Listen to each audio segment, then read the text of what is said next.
بسم اللہ الرحمن الرحیم۔ اللہ تعالیٰ اور اس کے رسول صلی اللہ علیہ وسلم کی اطاعت کے بارے میں قرآنی آیات۔ الحمدللہ رب العالمین الرحمن الرحیم مالک یوم الدین ایاک نعبد و ایاک نستعین اہدنا الصراط المستقیم صراط الذین انعمت علیہم غیر المغضوب علیہم ولا الضالین۔ سب تعریفیں اللہ کے لیے ہیں جو پالنے والا سارے جہان کا، بے حد مہربان، نہایت رحم والا، مالک روز جزا کا۔ تیری ہی ہم بندگی کرتے ہیں اور تجھ ہی سے مدد چاہتے ہیں۔ بتلا ہم کو راہ سیدھی، راہ ان لوگوں کی جن پر تو نے فضل فرمایا، جن پر نہ تیرا غصہ ہوا اور نہ وہ گمراہ ہوئے۔ ان اللہ ربی و ربکم فاعبدوہ ھذا صراط مستقیم۔ بے شک اللہ ہے رب میرا اور رب تمہارا، سو اس کی بندگی کرو، یہی راہ سیدھی ہے۔ قل اننی ہدانی ربی الی صراط مستقیم دینا قیما ملۃ ابراہیم حنیفا وما کان من المشرکین قل ان صلاتی ونسکی ومحیای ومماتی للہ رب العالمین لا شریک لہ وبذلک امرت وانا اول المسلمین۔ تو کہہ دے مجھ کو سجھائی میرے رب نے راہ سیدھی، دین صحیح ملت ابراہیمی کی جو ایک ہی طرف کا تھا اور نہ تھا شرک والوں میں۔ تو کہہ کہ میری نماز اور میری قربانی اور میرا جینا اور میرا مرنا اللہ ہی کے لیے ہے جو پالنے والے سارے جہاں کا ہے، کوئی نہیں اس کا شریک، اور یہی مجھ کو حکم ہوا اور میں سب سے پہلے فرما بردار ہوں۔ قل یا ایھا الناس انی رسول اللہ الیکم جمیعا الذی لہ ملک السماوات والارض لا الہ الا هو یحیی ویمیت فآمنوا باللہ ورسولہ النبی الامی الذی یؤمن باللہ وکلماتہ واتبعوہ لعلکم تہتدون۔ تو کہہ اے لوگو میں رسول ہوں اللہ کا تم سب کی طرف، جس کو حکومت ہے آسمانوں اور زمین میں، کسی کی بندگی نہیں اس کے سوا، وہی جلاتا ہے اور مارتا ہے، سو ایمان لاؤ اللہ پر اور اس کے بھیجے ہوئے نبی امی پر جو کہ یقین رکھتا ہے اللہ پر اور اس کے کلاموں پر، اور اس کی پیروی کرو تاکہ تم راہ پاؤ۔ وما ارسلنا من رسول الا ليطاع باذن الله ولو انهم اذ ظلموا انفسهم جاءوك فاستغفروا الله واستغفر لهم الرسول لوجدوا الله توابا رحيما۔ اور ہم نے کوئی رسول نہیں بھیجا مگر اسی واسطے کہ اس کا حکم مانے اللہ کے فرمانے سے، اور اگر وہ لوگ جس وقت انہوں نے اپنا برا کیا تھا آتے تیرے پاس پھر اللہ سے معافی چاہتے اور رسول بھی ان کو بخشواتا، تو البتہ اللہ کو پاتے معاف کرنے والا مہربان۔ یا ایھا الذین آمنوا اطیعوا اللہ ورسولہ ولا تولوا عنہ وانتم تسمعون۔ اے ایمان والو حکم مانو اللہ کا اور اس کے رسول کا اور اس سے مت پھرو سن کر۔ واطیعوا اللہ والرسول لعلکم ترحمون، اور حکم مانو اللہ کا اور رسول کا تاکہ تم پر رحم ہو۔ واطیعوا اللہ ورسولہ ولا تنازعوا فتفشلوا وتذهب ريحكم واصبروا ان اللہ مع الصابرین۔ اور حکم مانو اللہ کا اور اس کے رسول کا اور آپس میں نہ جھگڑو، بس نامراد ہو جاؤ گے اور جاتی رہے گی تمہاری ہوا، اور صبر کرو بے شک اللہ ساتھ ہے صبر والوں کے۔ یا ایھا الذین آمنوا اطیعوا اللہ واطیعوا الرسول واولی الامر منکم فان تنازعتم فی شیء فردوه الی اللہ والرسول ان کنتم تؤمنون باللہ والیوم الآخر ذلک خیر واحسن تأویلا۔ ایمان والو حکم مانو اللہ کا اور حکم مانو رسول کا اور حاکموں کا جو تم میں سے ہوں، پھر اگر جھگڑ پڑو کسی چیز میں تو اس کو رجوع کرو طرف اللہ کے اور رسول کے، اگر یقین رکھتے ہو اللہ پر اور قیامت کے دن پر، یہ بات اچھی ہے اور بہت بہتر ہے اس کا انجام۔ انما كان قول المؤمنین اذا دعوا الى اللہ ورسولہ ليحكم بينهم أن يقولوا سمعنا وأطعنا وأولئك هم المفلحون ومن يطع الله ورسوله ويخشى الله ويتقه فأولئك هم الفائزون۔ ایمان والوں کی بات یہی تھی کہ جب بلائیے ان کو اللہ اور رسول کی طرف فیصلہ کرنے کو ان میں، تو کہیں ہم نے سن لیا اور حکم مان لیا، اور وہ لوگ کہ انہی کا بھلا ہے۔ اور جو کوئی حکم پر چلے اللہ کے اور اس کے رسول کے اور ڈرتا رہے اللہ سے اور بچ کر چلے اس سے، سو وہی لوگ ہیں مراد کو پہنچنے والے۔ قل اطیعوا اللہ والرسول فإن تولوا فإنما علیہم ما حمل وعلیکم ما حملتم وإن تطیعوه تہتدوا وما علی الرسول الا البلاغ المبین۔ وعد اللہ الذین آمنوا منکم وعملوا الصالحات ليستخلفنهم في الأرض كما استخلف الذین من قبلهم وليمكنن لهم دینهم الذی ارتضى لهم وليبدلنهم من بعد خوفهم أمنا يعبدوننی لا يشركون بی شیئا ومن كفر بعد ذلك فأولئك هم الفاسقون وَأَقِيمُوا الصَّلَاةَ وَآتُوا الزَّكَاةَ وَأَطِيعُوا الرَّسُولَ لَعَلَّكُمْ تُرْحَمُونَ۔ تو کہہ حکم مانو اللہ کا اور حکم مانو رسول کا، پھر اگر تم منہ پھیرو گے تو اس کا ذمہ ہے جو بوجھ اس پر رکھا ہے، اور تمہارا ذمہ ہے جو بوجھ تم پر رکھا ہے، اور اگر اس کا کہا مانو تو راہ پاؤ، اور پیغام لانے والے کا ذمہ نہیں مگر پہنچا دینا کھول کر۔ وعدہ کر لیا اللہ نے ان لوگوں سے جو تم میں ایمان لائے ہیں اور کیے ہیں انہوں نے نیک کام، البتہ پیچھے حاکم کر دے گا ان کو ملک میں جیسا کہ حاکم کیا تھا ان سے اگلوں کو، اور جما دے گا ان کے لیے دین ان کا جو پسند کر دیا ان کے واسطے، اور دے گا ان کو ان کے ڈر کے بدلے میں امن۔ میری بندگی کریں گے، شریک نہ کریں گے میرا کسی کو، اور جو کوئی ناشکری کرے گا اس کے پیچھے سو وہی لوگ ہیں نافرمان۔ اور قائم رکھو نماز اور دیتے رہو زکوٰۃ، اور حکم پر چلو رسول کے تاکہ تم پر رحم ہو۔ یا ایھا الذین آمنوا اتقوا اللہ وقولوا قولا سدیدا یصلح لکم اعمالکم ویغفر لکم ذنوبکم ومن یطع اللہ ورسولہ فقد فاز فوزا عظیما۔ اے ایمان والو، ڈرتے رہو اللہ سے اور کہو بات سیدھی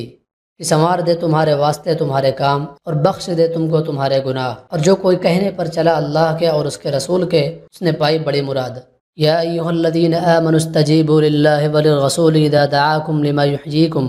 واعلموا ان اللہ یحول بین المرء وقلبہ وانہ الیہ تحشرون۔ اے ایمان والو، حکم مانو اللہ کا اور رسول کا جس وقت بلائے تم کو اس کام کی طرف جس میں تمہاری زندگی ہے، اور جان لو کہ اللہ روک لیتا ہے آدمی سے اس کے دل کو، اور یہ کہ اسی کے پاس تم جمع ہوگے۔ قل اطیعوا اللہ والرسول فإن تولوا فإن اللہ لا يحب الكافرین۔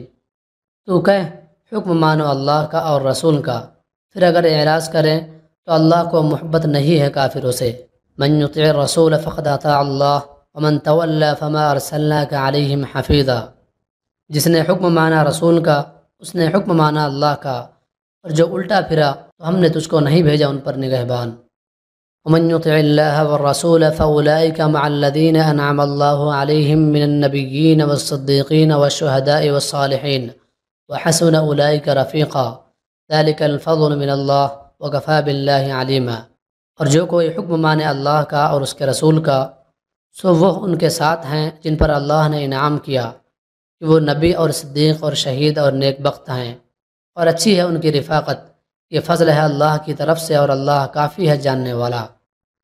من یطع اللہ ورسولہ یدخلہ جنات تجری من تحتها الانہار خالدین فیہا وذلک الفوز العظیم ومن یعص اللہ ورسولہ ویتعد حدودہ یدخلہ نارا خالدا فیہا ولہ عذاب مہین۔ اور جو کوئی حکم پر چلے اللہ کے اور رسول کے اس کو داخل کرے گا جنتوں میں جن کے نیچے بہتی ہیں نہریں، ہمیشہ رہیں گے ان میں، اور یہی ہے بڑی مراد ملنی۔ اور جو کوئی نافرمانی کرے اللہ کی اور اس کے رسول کی اور نکل جائے اس کی حدوں سے، ڈالے گا اس کو آگ میں، ہمیشہ رہے گا اس میں، اور اس کے لیے ذلت کا عذاب ہے۔ یسألونک عن الانفال قل الانفال للہ والرسول فاتقوا اللہ واصلحوا ذات بینکم واطیعوا اللہ ورسولہ ان کنتم مؤمنین۔ انما المؤمنون الذین اذا ذکر اللہ وجلت قلوبهم واذا تلیت علیہم آیاتہ زادتهم ایمانا وعلى ربهم يتوكلون الذين يقيمون الصلاة ومما رزقناهم ينفقون أولئك هم المؤمنون حقا لهم درجات عند ربهم ومغفرة ورزق کریم۔ تو اس سے پوچھتے ہیں حکم غنیمت کا، تو کہہ دے کہ مال غنیمت اللہ کا ہے اور رسول کا، سو ڈرو اللہ سے اور صلح کرو آپس میں، اور حکم مانو اللہ کا اور اس کے رسول کا اگر ایمان رکھتے ہو۔ ایمان والے وہی ہیں کہ جب نام آئے اللہ کا تو ڈر جائیں ان کے دل، اور جب پڑھا جائے ان پر اس کا کلام تو زیادہ ہو جاتا ہے ان کا ایمان، اور وہ اپنے رب پر بھروسہ رکھتے ہیں۔ وہ لوگ جو کہ قائم رکھتے ہیں نماز کو، ہم نے ان کو روزی دی ہے اس میں سے خرچ کرتے ہیں، وہی ہیں سچے ایمان والے، ان کے لیے درجے ہیں اپنے رب کے پاس اور معافی اور روزی عزت کی۔ والمؤمنون والمؤمنات بعضهم اولیاء بعض یأمرون بالمعروف وینہون عن المنکر ویقیمون الصلاة ویؤتون الزکاة ویطیعون اللہ ورسولہ اولئک سیرحمهم اللہ ان اللہ عزیز حکیم۔ اور ایمان والے مرد اور ایمان والی عورتیں ایک دوسرے کی مددگار ہیں، سکھلاتے ہیں نیک بات اور منع کرتے ہیں بری بات سے، اور قائم رکھتے ہیں نماز اور دیتے ہیں زکوٰۃ، اور حکم پر چلتے ہیں اللہ کے اور اس کے رسول کے۔ وہی لوگ ہیں جن پر رحم کرے گا اللہ، بے شک اللہ زبردست ہے حکمت والا۔ قل ان کنتم تحبون اللہ فاتبعونی یحببکم اللہ ویغفر لکم ذنوبکم واللہ غفور الرحیم۔ تو کہہ اگر تم محبت رکھتے ہو اللہ کی تو میری راہ چلو تاکہ محبت کرے تم سے اللہ اور بخشے گناہ تمہارے، اور اللہ بخشنے والا مہربان ہے۔ لقد كان لكم في رسول الله أسوة حسنة لمن كان يرجو الله واليوم الآخر وذكر الله كثيرا۔ تمہارے لیے بھلی تھی سیکھنی رسول اللہ کی چال، اس کے لیے جو کوئی امید رکھتا ہے اللہ کی اور پچھلے دن کی، اور یاد کرتا ہے اللہ کو بہت سا۔ وما آتاكم الرسول فخذوه وما نهاكم عنه فانتهوا، اور جو دے تم کو رسول سو لے لو، اور جس سے منع کرے سو چھوڑ دو۔ نبی کریم صلی اللہ علیہ وسلم کی اطاعت اور آپ کے اتباع اور آپ کے خلفاء کے اتباع کے بارے میں احادیث۔ حضرت ابو ہریرہ رضی اللہ تعالی عنہ حضور اقدس صلی اللہ علیہ وسلم کا ارشاد نقل فرماتے ہیں کہ جس نے میری اطاعت کی اس نے اللہ کی اطاعت کی، جس نے میری نافرمانی کی اس نے اللہ کی نافرمانی کی، اور جس نے میرے امیر کی اطاعت کی اس نے میری اطاعت کی، اور جس نے میرے امیر کی نافرمانی کی اس نے میری نافرمانی کی۔ حضرت ابو ہریرہ رضی اللہ تعالی عنہ حضور اقدس صلی اللہ علیہ وسلم کا ارشاد نقل فرماتے ہیں کہ میری ساری امت جنت میں داخل ہوگی، لیکن جو انکار کرے گا وہ جنت میں داخل نہیں ہوگا۔ عرض کیا گیا اور کون انکار کرے گا؟ آپ نے فرمایا جس نے میری اطاعت کی وہ جنت میں داخل ہوگا، اور جس نے میری نافرمانی کی اس نے انکار کیا۔ حضرت جابر رضی اللہ تعالی عنہ ارشاد فرماتے ہیں کہ چند فرشتے نبی کریم صلی اللہ علیہ وسلم کے پاس آئے اور آپ سو رہے تھے۔ ان فرشتوں نے آپس میں کہا کہ تمہارے اس ساتھی کے لیے ایک مثال ہے، اس مثال کو بیان کرو۔ بعض فرشتوں نے کہا کہ یہ سو رہے ہیں، اور بعض فرشتوں نے کہا کہ ان کی آنکھیں سوتی ہیں اور دل بیدار رہتا ہے۔ تو فرشتوں نے کہا کہ ان کی مثال تو اس آدمی جیسی ہے جس نے ایک گھر بنایا اور اس گھر میں کھانے کی ایک دعوت کا انتظام کیا اور ایک بلانے والے کو بھیجا، تو جس نے اس بلانے والے کی بات مانی وہ گھر میں داخل ہوا اور اس دعوت میں سے کھایا، اور جس نے اس بلانے والے کی بات نہ مانی نہ وہ گھر میں داخل ہوا اور نہ اس دعوت میں سے کھایا۔ پھر فرشتوں نے کہا کہ اس مثال کا مطلب ان کے سامنے بیان کرو تاکہ یہ سمجھ جائیں۔ اس پر بعض فرشتوں نے کہا یہ تو سو رہے ہیں، اور بعض نے کہا ان کی آنکھیں سوتی ہیں اور دل بیدار رہتا ہے۔ تب فرشتوں نے یہ مطلب بیان کیا کہ وہ گھر جنت ہے اور بلانے والے محمد صلی اللہ علیہ وسلم ہیں، لہٰذا جس نے محمد صلی اللہ علیہ وسلم کی اطاعت کی اس نے اللہ کی اطاعت کی، اور جس نے محمد صلی اللہ علیہ وسلم کی نافرمانی کی اس نے اللہ کی نافرمانی کی۔ اور محمد صلی اللہ علیہ وسلم کی وجہ سے لوگوں کی دو قسمیں ہو گئیں، جس نے آپ کی مانی اس نے اللہ کی مانی اور جنت میں جائے گا، اور جس نے آپ کی نہ مانی اس نے اللہ کی نہ مانی اور وہ جنت میں نہیں جائے گا۔ حضرت ابو موسیٰ رضی اللہ تعالی عنہ حضور اقدس صلی اللہ علیہ وسلم کا ارشاد نقل فرماتے ہیں کہ میری اور اس دین کی مثال جس کو دے کر اللہ نے مجھے بھیجا ہے اس آدمی جیسی ہے جو اپنی قوم کے پاس آیا اور کہا کہ اے میری قوم، میں نے اپنی آنکھوں سے دشمن کے بڑے لشکر کو تمہاری طرف آتے ہوئے دیکھا ہے، میں تم کو بے غرض ہو کر ڈرا رہا ہوں، لہذا یہاں سے بھاگنے میں جلدی کرو جلدی کرو۔ چنانچہ اس کی قوم میں سے کچھ لوگوں نے اس کی بات مان لی اور سر شام چل دیے اور آرام سے چلتے رہے تو وہ بچ گئے، اور اس قوم میں سے کچھ لوگوں نے اسے جھوٹا سمجھا اور وہیں ٹھہرے رہے، تو دشمن کے لشکر نے ان پر صبح صبح حملہ کر کے ہلاک کر دیا اور ان کو بالکل ختم کر دیا۔ یہ مثال ہے ان لوگوں کی جنہوں نے میری بات مانی اور جو دین حق میں لے کر آیا اس پر عمل کیا، اور ان لوگوں کی جنہوں نے میری نافرمانی کی اور جو دین حق لے کر آیا میں اس کو جھٹلایا۔ حضرت عبداللہ بن عمر رضی اللہ تعالی عنہ حضور اقدس صلی اللہ علیہ وسلم کا ارشاد نقل فرماتے ہیں کہ جو کچھ بنی اسرائیل پر آیا وہ سب کچھ میری امت پر ضرور آئے گا، اور دونوں میں ایسی مماثلت ہوگی جیسے کہ دونوں جوتے ایک دوسرے کے برابر کیے جاتے ہیں،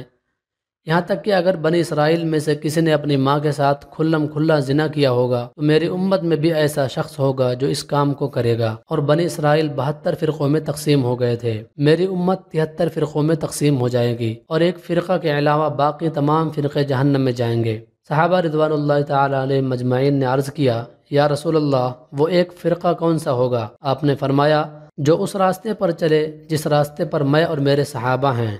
حضرت عرباض بن ساریہ رضی اللہ تعالی عنہ فرماتے ہیں کہ ایک دن حضور اقدس صلی اللہ علیہ وسلم نے ہمیں نماز پڑھائی اور پھر اپنے چہرے انور کے ساتھ ہم لوگوں کی طرف متوجہ ہوئے اور ایسا مؤثر واعظ بیان فرمایا جس سے آنکھوں سے آنسو جاری ہو گئے اور دل کانپ گئے۔ ایک شخص نے عرض کیا یا رسول اللہ آپ کا یہ واعظ ایسا معلوم ہوتا ہے کہ جیسے جانے والے کا آخری واعظ ہوا کرتا ہے، لہذا آپ ہمیں کن خاص باتوں کی تاکید فرماتے ہیں؟ آپ نے فرمایا میں تمہیں اس بات کی وصیت کرتا ہوں کہ اللہ سے ڈرو اور امیر کی بات سنو اور مانو، اگرچہ وہ حبشی غلام ہو، کیونکہ تم میں سے میرے بعد جو بھی زندہ رہے گا وہ بہت سے اختلافات دیکھے گا، تو ایسی صورت میں میری اور ہدایت یافتہ خلفائے راشدین کی سنت پر عمل کرتے رہنا اور اسے تھامے رکھنا اور دانتوں سے مضبوط پکڑے رکھنا اور نئی نئی باتوں سے بچنا، کیونکہ ہر نئی بات بدعت ہے اور ہر بدعت گمراہی ہے۔ حضرت عمر رضی اللہ تعالی عنہ حضور اکرم صلی اللہ علیہ وسلم کا ارشاد نقل فرماتے ہیں کہ میں نے اپنے رب سے اپنے بعد صحابہ میں ہونے والے اختلاف کے بارے میں پوچھا تو اللہ تعالی نے میرے پاس یہ وحی بھیجی کہ اے محمد، آپ کے صحابہ میرے نزدیک آسمان کے ستاروں کی مانند ہیں، ہر ستارے میں نور ہے، لیکن بعض ستارے دوسروں سے زیادہ روشن ہیں۔ جب صحابہ کی کسی امر کے بارے میں رائے مختلف ہو جائے تو جو آدمی ان میں سے کسی بھی ایک رائے پر عمل کر لے گا وہ میرے نزدیک ہدایت پر ہے، اور آپ نے فرمایا میرے صحابہ ستاروں کی مانند ہیں، جس کی بھی اقتداء کرو گے ہدایت پا جاؤ گے۔ حضرت حذیفہ رضی اللہ تعالی عنہ حضور اقدس صلی اللہ علیہ وسلم کا ارشاد نقل فرماتے ہیں کہ مجھے معلوم نہیں ہے کہ میں تم میں کتنا عرصہ رہوں گا، اور حضرت ابو بکر و حضرت عمر رضی اللہ تعالی علیہ مجمعین کی طرف اشارہ کرتے ہوئے فرمایا کہ میرے بعد ان دونوں کی اقتداء کرنا اور عمار کی سیرت اپناؤ، اور ابن مسعود تمہیں جو بھی بتائیں اسے سچا مانو۔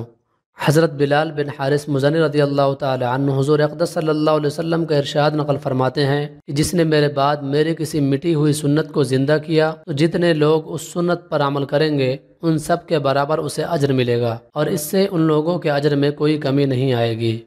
اور جس نے گمراہی کا کوئی ایسا طریقہ ایجاد کیا جس سے اللہ اور اس کے رسول کبھی راضی نہیں ہو سکتے، تو جتنے لوگ اس طریقہ پر عمل کریں گے ان سب کے برابر اسے گناہ ہوگا، اور اس سے ان لوگوں کے گناہ میں کوئی کمی نہیں آئے گی۔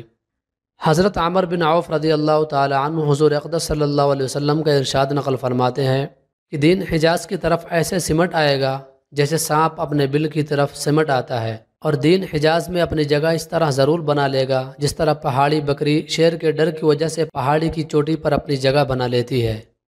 دین شروع میں اجنبی تھا اور عنقریب پھر پہلے کی طرح اجنبی ہو جائے گا، لہذا ان لوگوں کے لیے خوشخبری ہے جن کو دین کی وجہ سے اجنبی سمجھا جائے، اور یہ وہ لوگ ہیں جو میرے بعد میری جس سنت کو لوگ بگاڑ دیں گے یہ اس سنت کو ٹھیک کر دیتے ہیں۔ حضرت انس رضی اللہ تعالی عنہ فرماتے ہیں کہ حضور اقدس صلی اللہ علیہ وسلم نے مجھے ارشاد فرمایا کہ اے میرے بیٹے، اگر تم ہر وقت اپنے دل کی یہی کیفیت بنا سکتے ہو کہ اس میں کسی کے بارے میں ذرا بھی کھوٹ نہ ہو تو ایسا ضرور کرو۔ پھر آپ نے فرمایا اے میرے بیٹے، یہ میری سنت میں سے ہے، اور جس نے میری سنت سے محبت کی اس نے مجھ سے محبت کی، اور جس نے مجھ سے محبت کی وہ میرے ساتھ جنت میں ہوگا۔ حضرت ابن عباس رضی اللہ تعالی عنہ حضور اقدس صلی اللہ علیہ وسلم کا ارشاد نقل فرماتے ہیں کہ میری امت کے بگڑنے کے وقت جس نے میری سنت کو مضبوطی سے تھامے رکھا اسے 100 شہیدوں کا ثواب ملے گا۔ یہ روایت بیہقی کی ہے، اور طبرانی میں یہ روایت حضرت ابو ہریرہ رضی اللہ تعالی عنہ سے مروی ہے، اور اس میں یہ ہے کہ اسے ایک شہید کا ثواب ملے گا۔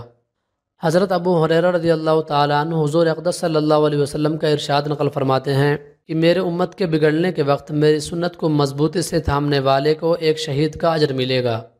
حضرت ابو ہریرہ رضی اللہ تعالی عنہ حضور اقدس صلی اللہ علیہ وسلم کا ارشاد نقل فرماتے ہیں کہ میری امت کے اختلاف کے وقت میری سنت کو مضبوطی سے تھامنے والا ہاتھ میں چنگاری لینے والے کی طرح ہوگا۔ حضرت انس رضی اللہ تعالی عنہ حضور اقدس صلی اللہ علیہ وسلم کا ارشاد نقل فرماتے ہیں کہ جو میری سنت سے اعراض کرے اس کا میرے سے کوئی تعلق نہیں ہے۔ یہ روایت مسلم کی ہے، اور ابن عساکر میں یہ روایت حضرت ابن عمر رضی اللہ تعالی عنہ سے مروی ہے، اور اس کے شروع میں یہ الفاظ بھی ہیں کہ جس نے میری سنت پر عمل کیا اس کا مجھ سے تعلق ہے۔ حضرت عائشہ رضی اللہ تعالی عنہ حضور اقدس صلی اللہ علیہ وسلم کا ارشاد نقل فرماتی ہیں کہ جس نے سنت کو مضبوطی سے تھاما وہ جنت میں داخل ہوگا۔ حضرت انس رضی اللہ تعالی عنہ حضور اقدس صلی اللہ علیہ وسلم کا ارشاد نقل فرماتے ہیں کہ جس نے میری سنت کو زندہ کیا اس نے مجھ سے محبت کی، اور جس نے مجھ سے محبت کی وہ میرے ساتھ جنت میں ہوگا۔ نبی کریم صلی اللہ علیہ وسلم اور صحابہ کرام رضوان اللہ تعالی علیہم اجمعین کے بارے میں قرآنی آیات۔ ما كان محمد ابا احد من رجالكم ولكن رسول الله وخاتم النبيين وكان الله بكل شيء عليما۔ محمد صلی اللہ علیہ وسلم باپ نہیں کسی کا تمہارے مردوں میں سے، لیکن رسول ہے اللہ کا اور مہر سب نبیوں پر، اور ہے اللہ سب چیزوں کو جاننے والا۔ اے نبی، ہم نے تجھ کو بھیجا احوال بتانے والا اور خوشخبری سنانے والا اور ڈرانے والا اور بلانے والا اللہ کی طرف اس کے حکم سے اور چمکتا ہوا چراغ۔ ہم نے تجھ کو بھیجا احوال بتانے والا اور خوشی اور ڈر سنانے والا تاکہ تم لوگ یقین لاؤ اللہ پر اور اس کے رسول پر اور اس کی مدد کرو اور اس کی عظمت رکھو اور اس کی پاکی بولتے رہو صبح اور شام۔ انا ارسلناک بالحق بشیرا ونذیرا ولا تسأل عن اصحاب الجحیم، بے شک ہم نے تجھ کو بھیجا ہے سچا دین دے کر، خوشخبری دینے والا اور ڈرانے والا، اور تجھ سے پوچھ نہیں دوزخ میں رہنے والوں کی۔ انا ارسلناک بالحق بشیرا ونذیرا وان من امۃ الا خلا فیہا نذیر، ہم نے بھیجا ہے تجھ کو سچا دین دے کر خوشی اور ڈر سنانے والا، اور کوئی فرقہ نہیں جس میں نہیں ہو چکا کوئی ڈر سنانے والا۔ وما ارسلناک الا کافۃ للناس بشیرا ونذیرا ولکن اکثر الناس لا يعلمون، اور تجھ کو جو ہم نے بھیجا تو سارے لوگوں کے واسطے خوشی اور ڈر سنانے کو، لیکن بہت لوگ نہیں سمجھتے۔ وما ارسلناک الا مبشرا ونذیرا، اور تجھ کو ہم نے بھیجا یہی خوشی اور ڈر سنانے کے لیے۔ وما ارسلناک الا رحمۃ للعالمین، اور تجھ کو جو ہم نے بھیجا سو مہربانی کر جہاں کے لوگوں پر۔ هو الذي ارسل رسوله بالهدى ودين الحق ليظهره على الدين كله ولو كره المشركون، اسی نے بھیجا اپنے رسول کو ہدایت اور سچا دین دے کر تاکہ اس کو غلبہ دے ہر دین پر اور پڑے برا مانے مشرک۔ وَيَوْمَ نَبْعَثُ مِن كُلِّ أُمَّةٍ شَهِيدًا عَلَيْهِمْ مِنْ أَنفُسِهِمْ وَجِئْنَا بِكَ شَهِيدًا عَلَى هَؤُلَاءِ وَنَزَّلْنَا عَلَيْكَ الْكِتَابَ تِبْيَانًا لِكُلِّ شَيْءٍ وَهُدًى وَرَحْمَةً وَبُشْرَىٰ لِلْمُسْلِمِينَ، اور جس دن کھڑا کریں گے ہم ہر فرقہ میں ایک بتلانے والا ان پر انہی کا، اور تجھ کو لائیں بتلانے کو ان لوگوں پر، اور اتارے ہم نے تجھ پر کتاب کھلا بیان ہر چیز کا، اور ہدایت اور رحمت اور خوشخبری حکم ماننے والوں کے لیے۔ وَكَذَلِكَ جَعَلْنَاكُمْ أُمَّةً وَسَطًا لِتَكُونُوا شُهَدَاءَ عَلَى النَّاسِ وَيَكُونَ الرَّسُولُ عَلَيْكُمْ شَهِيدًا، اور اسی طرح کیا ہم نے تم کو امت معتدل تاکہ ہو تم گواہ لوگوں پر اور ہو رسول تم پر گواہی دینے والا۔ قد انزل اللہ الیکم ذکرا رسولا یتلو علیکم آیات اللہ مبینات لیخرج الذین آمنوا وعملوا الصالحات من الظلمات الى النور ومن یؤمن باللہ ویعمل صالحا يدخلہ جنات تجری من تحتها الانہار خالدین فیہا ابدا قد احسن اللہ لہ رزقا، بے شک اللہ نے اتاری ہے تم پر نصیحت، رسول ہے جو پڑھ کر سناتا ہے تم کو، رسول ہے جو پڑھ کر سناتا ہے تم کو اللہ کی آیتیں کھول کر سنانے والی، تاکہ نکالے ان لوگوں کو جو کہ یقین لائے اور کیے بھلے کام اندھیروں سے اجالے میں، اور جو کوئی یقین لائے اللہ پر اور کرے کچھ بھلائی اس کو داخل کرے باغوں میں نیچے بہتی ہیں جن کے نہریں، سدا رہے ان میں ہمیشہ، البتہ خوب دی اللہ نے ان کو روزی۔ لقد من اللہ علی المؤمنین اذ بعث فیہم رسولا من انفسہم یتلو علیہم آیاتہ ویزکیہم ویعلمہم الکتاب والحکمہ وإن كانوا من قبل لفی ضلال مبین، اللہ نے احسان کیا ایمان والوں پر جو بھیجا ان میں رسول انہی میں کا، پڑھتا ہے ان پر آیتیں اس کی اور پاک کرتا ہے ان کو یعنی شرک وغیرہ سے، اور سکھلاتا ہے ان کو کتاب اور کام کی بات، اور وہ پہلے سے صریح گمراہی میں تھے۔ کما ارسلنا فیکم رسولا منکم یتلو علیکم آیاتنا ویزکیکم ویعلمکم الکتاب والحکمہ ویعلمکم ما لم تکونوا تعلمون فاذکرونی اذکرکم واشکروا لی ولا تکفرون، جیسا کہ بھیجا ہم نے تم میں رسول تم ہی میں کا، پڑھتا ہے تمہارے آگے آیتیں ہماری اور پاک کرتا ہے تم کو اور سکھلاتا ہے تم کو کتاب اور اس کے اسرار، اور سکھاتا ہے تم کو جو تم نہ جانتے تھے، سو تم یاد رکھو مجھ کو میں یاد رکھوں تم کو، اور احسان مانو میرا اور ناشکری مت کرو۔ لقد جاءکم رسول من انفسکم عزیز علیہ ما عنتم حریص علیکم بالمؤمنین رؤوف الرحیم، آیا ہے تمہارے پاس رسول تم میں کا، بھاری ہے اس پر جو تم کو تکلیف پہنچے، حریص ہے تمہاری بھلائی پر، ایمان والوں پر نہایت شفیق مہربان ہے۔ فبما رحمت من اللہ لنت لهم ولو كنت فظا غلیظ القلب لانفضوا من حولك فاعف عنهم واستغفر لهم وشاورهم في الامر فاذا عزمت فتوکل علی اللہ ان اللہ يحب المتوکلین، سو کچھ اللہ ہی کی رحمت ہے جو تو نرم دل مل گیا ان کو، اور اگر تو ہوتا تو نخو سخت دل تو متفرق ہو جاتے تیرے پاس سے، سو تو ان کو معاف کر اور ان کے واسطے بخشش مانگ اور ان سے مشورہ لے کام میں، پھر جب قصد کر چکا تو اس کام کا تو پھر بھروسہ کر اللہ پر، اللہ کو محبت ہے توکل والوں سے۔ الا تنصروه فقد نصره اللہ اذ اخرجه الذين كفروا ثاني اثنين اذ هما في الغار اذ یقول لصاحبہ لا تحزن ان اللہ معنا فانزل اللہ سکینتہ علیہ وایدہ بجنود لم تروها وجعل كلمة الذين كفروا السفلى وكلمة الله هي العليا واللہ عزیز حکیم۔ اگر تم نہ مدد کرو گے رسول کی تو اس کی مدد کی ہے اللہ نے جس وقت اس کو نکالا تھا کافروں نے کہ وہ دوسرا تھا دو میں کا جب وہ دونوں غار میں تھے، جب وہ کہہ رہا تھا اپنے رفیق سے تو غم نہ کھا، بے شک اللہ ہمارے ساتھ ہے۔ پھر اللہ نے اتار دی اپنے طرف سے اس پر تسکین اور اس کی مدد کی وہ فوجیں بھیج کر جو تم نے نہیں دیکھیں، اور نیچے ڈالی بات کافروں کی، اور اللہ کی بات ہمیشہ اوپر ہے اور اللہ زبردست ہے حکمت والا۔ محمد رسول اللہ والذین معه اشداء علی الکفار رحماء بینہم تراہم رکعا سجدا یبتغون فضلا من اللہ ورضوانا سیماہم فی وجوہہم من اثر السجود ذلک مثلہم فی التوراة ومثلہم فی الانجیل كزرع أخرج شطأه فآزره فاستغلظ فاستوى على سوقه يعجب الزراع ليغيظ بهم الكفار وعد الله الذين آمنوا وعملوا الصالحات منهم مغفرة وأجرا عظيما۔ محمد صلی اللہ علیہ وسلم رسول اللہ کا اور جو لوگ اس کے ساتھ ہیں زور آور ہیں کافروں پر، نرم دل ہیں آپس میں، تو دیکھے ان کو رکوع میں اور سجدہ میں ڈھونڈتے ہیں اللہ کا فضل اور اس کی خوشی، نشانی ان کے منہ پر ہے سجدہ کے اثر سے، یہ شان ہے ان کی تورات میں اور مثال ان کی انجیل میں۔ جیسے کھیتی نے نکالا اپنا پٹھا، پھر اس کی کمر مضبوط کی،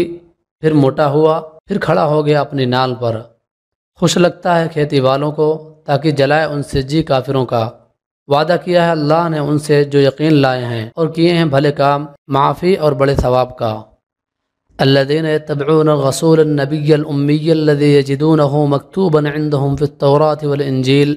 يأمرهم بالمعروف وينهاهم عن المنكر ويحل لهم الطيبات ويحرم عليهم الخبائث ويضع عنهم إصرهم والأغلال التي كانت عليهم والذين آمنوا به وعزروه ونصروه واتبعوا النور الذي أنزل معه أولئك هم المفلحون۔ اور وہ لوگ جو پیروی کرتے ہیں اس رسول کی جو نبی و امی ہے، جس کو پاتے ہیں لکھا ہوا اپنے پاس تورات اور انجیل میں، وہ حکم کرتا ہے ان کو نیک کام کا اور منع کرتا ہے برے کام سے، اور حلال کرتا ہے ان کے لیے سب پاک چیزیں اور حرام کرتا ہے ان پر ناپاک چیزیں، اور اتارتا ہے ان پر سے ان کے بوجھ اور وہ قیدیں جو ان پر تھیں۔ سو جو لوگ اس پر ایمان لائے اور اس کی رفاقت کی اور اس کی مدد کی اور تابع ہوئے اس نور کے جو اس کے ساتھ اترا ہے، وہی لوگ پہنچے اپنے مراد کو۔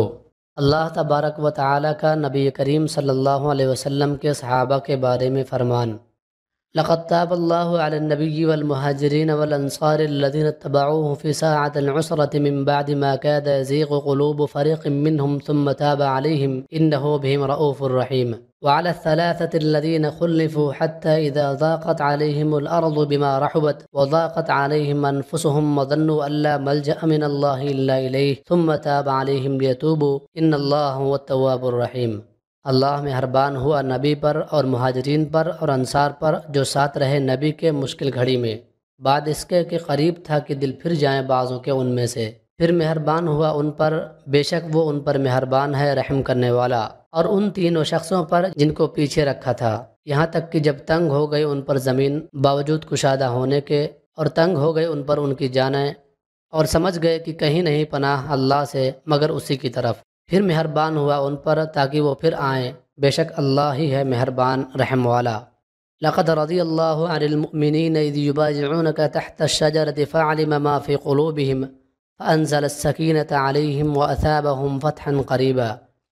ومغانم كثيرة يأخذونها وكان اللہ عزیزا حکیما۔ تحقیق اللہ خوش ہوا ایمان والوں سے جب بیعت کرنے لگے تجھ سے اس درخت کے نیچے،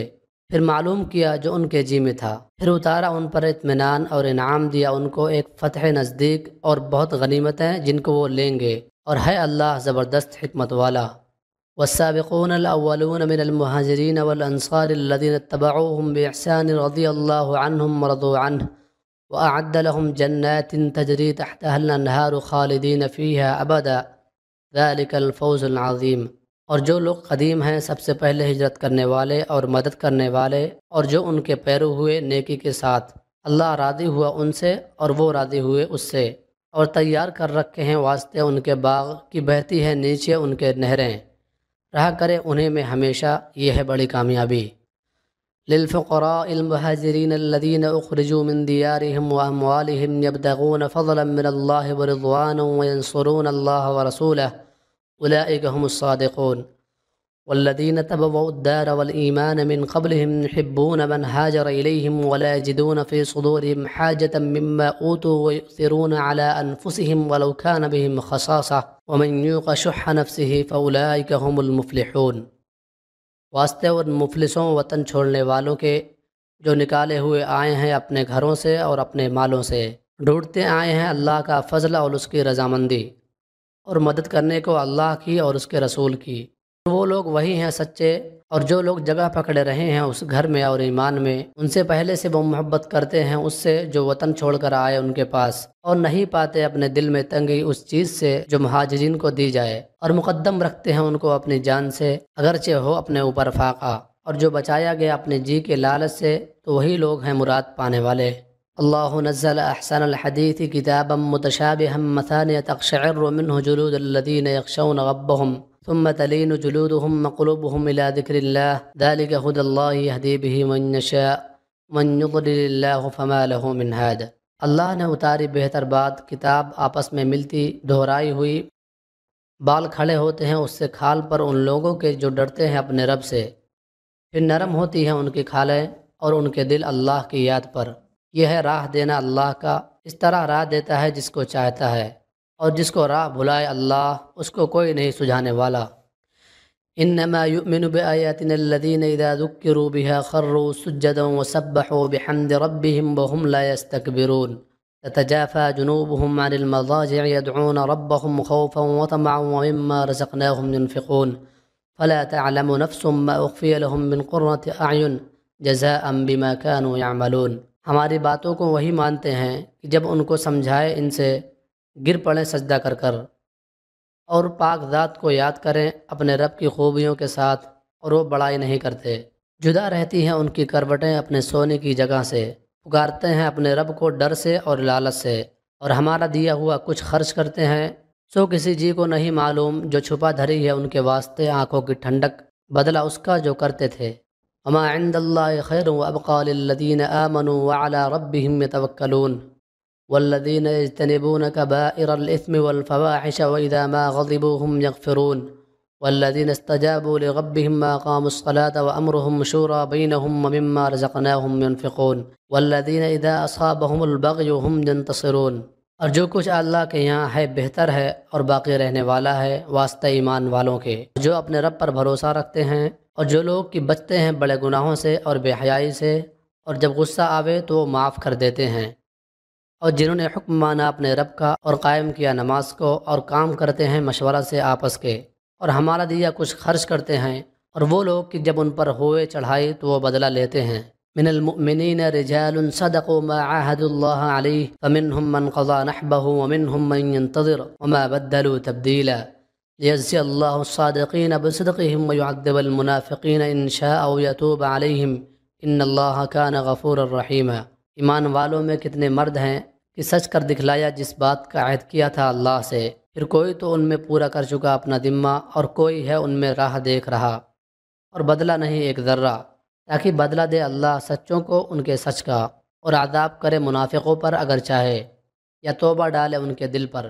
بے شک اللہ ہے بخشنے والا مہربان۔ امن هو قانت آناء اللیل ساجدا وقائما يحذر الآخرة ويرجو رحمت ربه قل هل يستوي الذين يعلمون والذين لا يعلمون۔ بھلا ایک جو بندگی میں لگا ہوا ہے رات کی گھڑیوں میں سجدے کرتا ہوا اور کھڑا ہوا، خطرہ رکھتا ہے آخرت کا، امید رکھتا ہے اپنے رب کی مہربانی کی، تو کہہ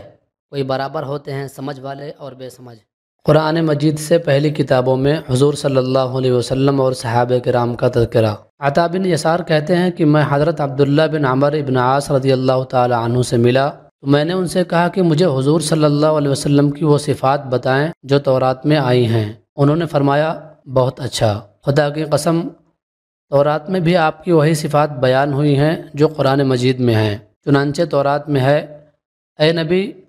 ہم نے آپ کو گواہ اور بشارت دینے والا اور ڈرانے والا اور امیوں کی حفاظت کرنے والا بنا کر بھیجا ہے۔ آپ میرے بندے اور میرے رسول ہیں، میں نے آپ کا نام متوکل رکھا ہے۔ نہ آپ سخت گو ہیں نہ سخت دل، نہ بازاروں میں شور کرنے والے ہیں، اور نہ آپ برائی کا بدلہ برائی سے دیتے ہیں،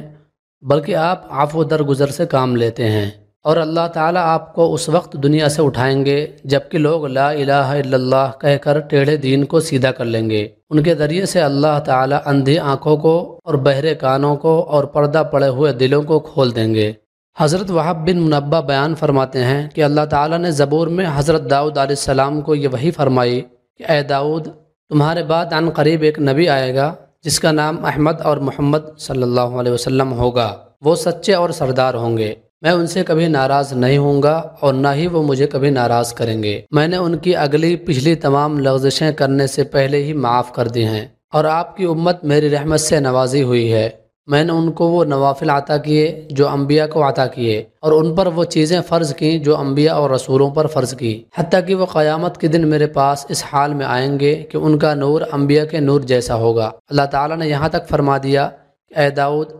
میں نے محمد صلی اللہ علیہ وسلم کو اور آپ کی امت کو تمام امتوں پر فضیلت دی ہے۔ حضرت عبداللہ بن عمر رضی اللہ تعالی عنہ نے حضرت کعب رضی اللہ تعالی عنہ سے فرمایا کہ مجھے حضور صلی اللہ علیہ وسلم اور آپ کی امت کی صفات بتائیں۔ انہوں نے فرمایا کہ میں اللہ تعالیٰ کی کتاب تورات میں ان کی یہ صفات پاتا ہوں کہ احمد صلی اللہ علیہ وسلم اور ان کی امت اللہ کی خوب تعریف کرنے والے ہیں، اچھے برے ہر حال میں الحمدللہ کہیں گے، اور چڑھائی پر چڑھتے ہوئے اللہ اکبر کہیں گے، اور نیچائی پر اترتے ہوئے سبحان اللہ کہیں گے۔ ان کی اذان آسمانی فضا میں گونجے گی، وہ نماز میں ایسی دھیمی آواز سے اپنے رب سے ہم کلام ہوں گے جیسے چٹان پر شہد کی مکھی کی بنبناہٹ ہوتی ہے، اور فرشتوں کی صفوں کی طرح ان کی نماز میں صفیں ہوں گی، اور نماز کی صفوں کی طرح ان کی میدان جنگ میں صفیں ہوں گی۔ اور وہ جب اللہ کے راستے میں جہاد کے لیے چلیں گے تو مضبوط نیزے لے کر فرشتے ان کے آگے اور پیچھے ہوں گے، اور جب وہ اللہ کے راستے میں سب بنا کر کھڑے ہوں گے تو اللہ تعالیٰ ان پر ایسے سایہ کیے ہوں گے۔ حضور صلی اللہ علیہ وسلم نے اپنے ہاتھ سے اشارہ کر کے بتلایا جیسے کہ گدھ اپنے گھونسلے پر سایہ کرتے ہیں، اور میدان جنگ سے یہ لوگ کبھی پیچھے نہیں ہٹیں گے۔ حضرت کعب رضی اللہ تعالی عنہ سے اسی جیسی ایک اور روایت بھی منقول ہے جس کا مضمون یہ ہے کہ ان کی امت اللہ کی خوب تعریف کرنے والی ہوگی، ہر حال میں الحمدللہ کہیں گے، اور چڑھائی پر چڑھتے ہوئے اللہ اکبر کہیں گے، اپنی نمازوں کے اوقات کے لیے سورج کا خیال رکھیں گے، اور پانچوں نمازیں اپنے وقت پر پڑھیں گے اگرچہ کوڑے کرکٹ والی جگہ پر ہوں، میان کمر پر لنگی باندھیں گے، اور وضو میں اپنے اعضاء کو دھوئیں گے۔ نبی کریم صلی اللہ علیہ وسلم کی صفات کے بارے میں احادیث۔ حضرت حسن بن علی رضی اللہ تعالی عنہ فرماتے ہیں کہ میں نے اپنے ماموں ہند بن ابی حالہ سے حضور اکرم صلی اللہ علیہ وسلم کا حلیہ مبارک دریافت کیا، اور وہ حضور صلی اللہ علیہ وسلم کے حلیہ مبارک کو بہت ہی کثرت اور وضاحت سے بیان کیا کرتے تھے، اور میرا دل چاہتا تھا کہ وہ ان اوصاف جمیلہ میں سے کچھ میرے سامنے بھی ذکر کریں تاکہ میں ان اوصاف جمیلہ کو ذہن نشین کر کے اپنے اندر پیدا کرنے کی کوشش کروں۔ حضرت حسن رضی اللہ تعالی عنہ کی عمر حضور صلی اللہ علیہ وسلم کے وصال کے وقت 7 سال کی تھی، اس لیے کم سنی کی وجہ سے آپ کے اوصاف جمیلہ کو غور سے دیکھنے اور محفوظ کرنے کو ان کو موقع نہیں ملا تھا۔ مامو جان نے حضور اکرم صلی اللہ علیہ وسلم کے حلیہ شریف کے متعلق یہ فرمایا کہ آپ خود اپنی ذات و صفات کے اعتبار سے بھی شاندار تھے اور دوسروں کی نظروں میں بھی بڑے رتبے والے تھے۔ آپ کا چہرہ مبارک 14ویں رات کے چاند کی طرح چمکتا تھا۔ آپ کا قد مبارک بالکل درمیانی قد والے سے کسی قدر لمبا تھا، لیکن زیادہ لمبے قد والے سے چھوٹا تھا۔ سر مبارک اعتدال کے ساتھ بڑا تھا۔ بال مبارک کسی قدر بل کھائے ہوئے تھے، اگر سر کے بالوں میں اتفاقاً خود مانگ نکل آتی تو مانگ رہنے دیتے، ورنہ آپ خود مانگ نکالنے کا اہتمام نہ فرماتے تھے، یعنی اگر بسہولت مانگ نکل آتی تو نکال لیتے تھے، اور اگر کسی وجہ سے بسہولت نہ نکلتی اور کنگھی وغیرہ کی ضرورت ہوتی تو اس وقت نہ نکالتے، کسی دوسرے وقت جب کنگھی وغیرہ موجود ہوتی تو نکال لیتے۔ جس زمانے میں آپ کے بال مبارک زیادہ ہوتے تھے تو کان کی لو سے بڑھ جاتے۔ آپ کا رنگ نہایت چمکدار تھا اور پیشانی کشادہ۔ آپ کے آبرو خمدار، باریک اور گنجان تھے۔ دونوں ابر جدا جدا تھے، ایک دوسرے سے ملے ہوئے نہیں تھے۔ ان دونوں کے درمیان ایک رگ تھی جو غصہ کے وقت ابھر جاتی تھی۔ آپ کی ناک بلندی مائل تھی اور اس پر ایک چمک اور نور تھا۔ ابتداءً دیکھنے والا آپ کو بڑی ناک والا سمجھتا تھا، لیکن غور سے دیکھنے سے معلوم ہوتا کہ حسن و چمک کی وجہ سے بلند معلوم ہوتی ہے، ورنہ فی نفس ہی زیادہ بلند نہیں ہے۔ آپ کی داڑھی مبارک بھرپور اور گنجان تھی۔ آپ کی پتلی نہایت سیاہ تھی۔ رخسار مبارک ہموار اور ہلکے تھے، گوشت لٹکے ہوئے نہیں تھے۔ آپ کا دہن مبارک اعتدال کے ساتھ فراخ تھا، یعنی تنگ منہ نہ تھا۔ آپ کے دندان مبارک باریک اور آبدار تھے، اور ان میں سے سامنے کے دانتوں میں ذرا ذرا فصل بھی تھا۔ سینے سے ناف تک بالوں کی ایک باریک لکیر تھی۔ آپ کی گردن مبارک ایسی خوبصورت اور باریک تھی جیسے کہ مورتی کی گردن صاف تراشی ہوئی ہوتی ہے، اور رنگ میں چاندی جیسی صاف اور خوبصورت تھی۔ آپ کے سب اعضاء نہایت معتدل اور پرگوشت تھے، اور بدن گٹھا ہوا نہ تھا۔ پیٹ اور سینہ مبارک ہموار تھا، لیکن سینہ فراخ اور چوڑا تھا۔ آپ کے دونوں مونڈھوں کے درمیان کچھ زیادہ فاصلہ تھا۔ جوڑوں کی ہڈیاں قوی اور بڑی تھیں، جو قوت کی دلیل ہوتی ہے۔ آپ کے بدن کا وہ حصہ بھی جو کپڑوں سے باہر رہتا تھا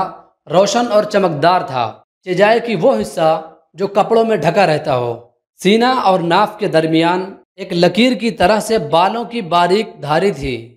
اس لکیر کے علاوہ دونوں چھاتیاں اور پیٹ بالوں سے خالی تھا، البتہ دونوں بازو اور کندھوں اور سینہ کے بالائی حصہ پر بال تھے۔ آپ کی کلائیاں لمبی تھیں اور ہتھیلیاں فراخ۔ آپ کی ہڈیاں معتدل اور سیدھی تھیں۔ ہتھیلیاں اور دونوں قدم گداز اور پرگوشت تھے۔ ہاتھ پاؤں کی انگلیاں تناسب کے ساتھ لمبی تھیں۔ آپ کے تلوے قدرے گہرے تھے۔ قدم ہموار تھے کہ پانی ان کے صاف ستھرے اور چکنے ہونے کی وجہ سے ان پر ٹھہرتا نہیں تھا، فوراً ڈھل جاتا تھا۔ جب آپ چلتے تو قوت سے قدم اٹھاتے اور آگے کو جھک کر تشریف لے جاتے۔ قدم زمین پر آہستہ پڑتا، زور سے نہیں پڑتا تھا۔ آپ تیز رفتار تھے اور ذرا کشادہ قدم رکھتے، چھوٹے چھوٹے قدم نہیں رکھتے تھے۔ جب آپ چلتے تو ایسا معلوم ہوتا گویا نچان میں اتر رہے ہیں۔ جب کسی کی طرف توجہ فرماتے تو پورے بدن سے پھر کر توجہ فرماتے۔ آپ کی نظر نیچی رہتی تھی۔ آپ کی نظر بنسبت آسمان کے زمین کی طرف زیادہ رہتی تھی۔ آپ کی عادت شریفہ عموماً گوشے چشم سے دیکھنے کی تھی۔ زیادہ شرم و حیا کی وجہ سے پوری آنکھ بھر کر نہیں دیکھتے تھے۔ چلنے میں صحابہ کو اپنے آگے کر دیتے تھے اور خود پیچھے رہ جاتے تھے۔ جس سے ملتے سلام کرنے میں خود ابتدا فرماتے۔ حضرت حسن رضی اللہ تعالی عنہ فرماتے ہیں کہ میں نے اپنے ماموں جان سے کہا کہ حضور صلی اللہ علیہ وسلم کی گفتگو کی مجھے کیفیت بتائیں۔ انہوں نے فرمایا کہ آپ امت کے بارے میں مسلسل غمگین اور ہمیشہ فکر مند رہتے تھے۔ کسی گھڑی آپ کو چین نہیں آتا تھا، اکثر اوقات خاموش رہتے، بلا ضرورت گفتگو نہ فرماتے۔ آپ کی تمام گفتگو شروع سے آخر تک منہ بھر کر ہوتی تھی۔ یہ نہیں کہ نوک زبان سے کٹتے ہوئے حروف کے ساتھ آدھی بات زبان سے کہی اور آدھی بولنے والے کے ذہن میں ہی رہی، جیسے کہ موجودہ زمانے کے متکبرین کا دستور ہے۔ جامع الفاظ کے ساتھ کلام فرماتے، جن کے الفاظ کم اور معنی زیادہ ہوتے۔ آپ کا کلام ایک دوسرے سے ممتاز ہوتا تھا، نہ اس میں فضول باتیں ہوتی اور نہ ضرورت سے اتنی کم ہوتی کہ مطلب پوری طرح واضح نہ ہو۔ آپ نرم مزاج تھے، نہ آپ سخت مزاج تھے اور نہ کسی کی تذلیل فرماتے تھے۔ اللہ کی نعمت خواہ کتنی ہی تھوڑی ہو، اس کو بہت بڑا سمجھتے تھے، نہ اس کی کسی طرح مذمت فرماتے تھے اور نہ اس کی زیادہ تعریف فرماتے۔ مذمت نہ فرمانا تو ظاہر ہے کہ حق تعالی شانہ کی نعمت ہے،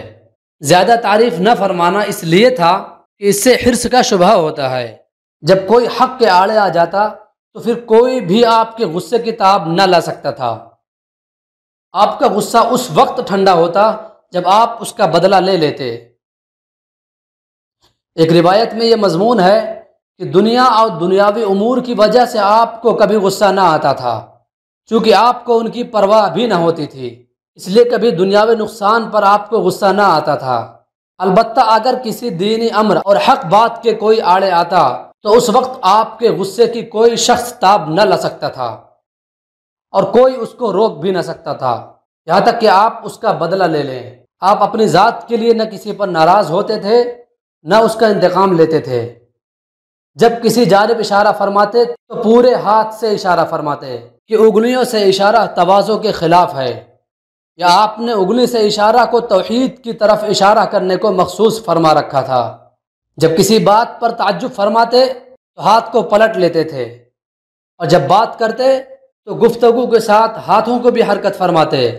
اور کبھی داہنی ہتھیلی کو بائیں انگوٹھے کے اندرونی حصہ پر مارتے، اور جب کسی پر ناراض ہوتے تو اس سے منہ پھیر لیتے اور بے توجہی فرماتے یا درگزر فرماتے، اور جب آپ خوش ہوتے تو حیا کی وجہ سے آنکھیں جھکا لیتے۔ آپ صلی اللہ علیہ وسلم کی اکثر ہنسی تبسم ہوتی تھی، اس وقت آپ کے دندان مبارک اولے کی طرح چمکدار اور سفید ظاہر ہوتے تھے۔ حضرت حسن رضی اللہ تعالی عنہ فرماتے ہیں کہ میں نے حضرت حسین بن علی رضی اللہ تعالی عنہ سے حضور صلی اللہ علیہ وسلم کے ان صفات کا ایک عرصہ تک تذکرہ نہیں کیا، لیکن جب میں نے ان کے سامنے ان صفات کو بیان کیا تو مجھے پتہ چلا کہ وہ تو مامو جان سے یہ باتیں مجھ سے پہلے ہی پوچھ چکے ہیں، اور مجھے یہ بھی پتہ چلا کہ وہ اپنے والد محترم سے رسول پاک صلی اللہ علیہ وسلم کے مکان تشریف لے جانے اور باہر تشریف لانے اور مجلس میں تشریف فرما ہونے اور حضور صلی اللہ علیہ وسلم کے طرز و طریقے کو بھی معلوم کر چکے تھے، اور ان میں سے ایک بات بھی انہوں نے نہیں چھوڑی تھی۔ چنانچہ حضرت حسین رضی اللہ تعالی عنہ نے بیان کیا کہ میں نے اپنے والد حضرت علی رضی اللہ تعالی عنہ سے حضور صلی اللہ علیہ وسلم کے مکان تشریف لے جانے کے حالات دریافت کیے، تو انہوں نے فرمایا کہ حضور صلی اللہ علیہ وسلم کو مکان جانے کی اللہ کی طرف سے اجازت تھی، اور آپ مکان میں تشریف رکھنے کے وقت کو 3 حصوں میں تقسیم فرماتے تھے۔ ایک حصہ اللہ کی عبادت میں خرچ فرماتے، یعنی نماز وغیرہ پڑھتے تھے۔ دوسرا حصہ گھر والوں کے ادائے حقوق میں خرچ فرماتے، مثلا ان سے ہنسنا، بولنا، بات کرنا، ان کے حالات معلوم کرنا۔ تیسرا حصہ خاص اپنی ضروریات، راحت و آرام کے لیے رکھتے تھے۔ پھر اس اپنے والے حصہ کو بھی 2 حصوں پر اپنے اور لوگوں کے درمیان تقسیم فرما دیتے، اس طرح پر کہ خصوصی حضرات صحابہ کرام رضی اللہ تعالی عنہم اس وقت حاضر ہوتے، ان خواص کے ذریعے سے آپ کی بات عوام تک پہنچتی۔ ان لوگوں سے کسی چیز کو اٹھا کر نہ رکھتے تھے، یعنی نہ دین کے امور میں نہ دنیاوی منافع میں، غرض ہر قسم کا نفع بلا دریغ پہنچاتے تھے۔ اور امت کے اس حصہ میں آپ کا یہ طرز تھا کہ آنے والوں میں اہل فضل یعنی علم و عمل والوں کو حاضری کی اجازت میں ترجیح دیتے تھے، اس وقت کو ان کی دینی فضیلت کے لحاظ سے ان پر تقسیم فرماتے تھے۔ کوئی 1 حاجت لے کر آتا اور کوئی 2، اور کوئی بہت ساری حاجتیں لے کر حاضر ہوتا۔ آپ ان کی حاجتیں پوری کرنے میں لگ جاتے اور ان کو ایسے امور میں مشغول فرماتے جو خود ان کی اور تمام امت کی اصلاح کے لیے مفید اور کارآمد ہوں۔ آپ ان آلے والوں سے عام مسلمانوں کے دینی حالات پوچھتے، اور جو ان کے مناسب بات ہوتی وہ ان کو بتا دیتے، اور ان کو یہ فرما دیتے کہ جو لوگ یہاں موجود ہیں وہ ان مفید اور ضروری باتوں کو غائبین تک بھی پہنچا دیں، اور یہ بھی ارشاد فرماتے تھے کہ جو کسی عذر، پردہ، دوری یا شرم یا رعب کی وجہ سے مجھ سے اپنی ضرورتوں کا اظہار نہیں کر سکتے، تم لوگ ان کی ضرورتیں مجھ تک پہنچا دیا کرو، اس لیے کہ جو شخص بادشاہ تک کسی ایسے شخص کی حاجت پہنچائے جو خود نہیں پہنچا سکتا تو اللہ تعالیٰ قیامت کے دن اس شخص کو ثابت قدم رکھیں گے۔ حضور صلی اللہ علیہ وسلم کی مجلس میں ضروری اور مفید باتوں کا تذکرہ ہوتا تھا، ایسے ہی امور کو حضور صلی اللہ علیہ وسلم خوشی سے سنتے تھے، اس کے علاوہ لایعنی اور فضول باتیں سننا گوارا نہیں کرتے تھے۔ صحابہ حضور صلی اللہ علیہ وسلم کی خدمت میں دینی امور کے طالب بن کر حاضر ہوتے تھے،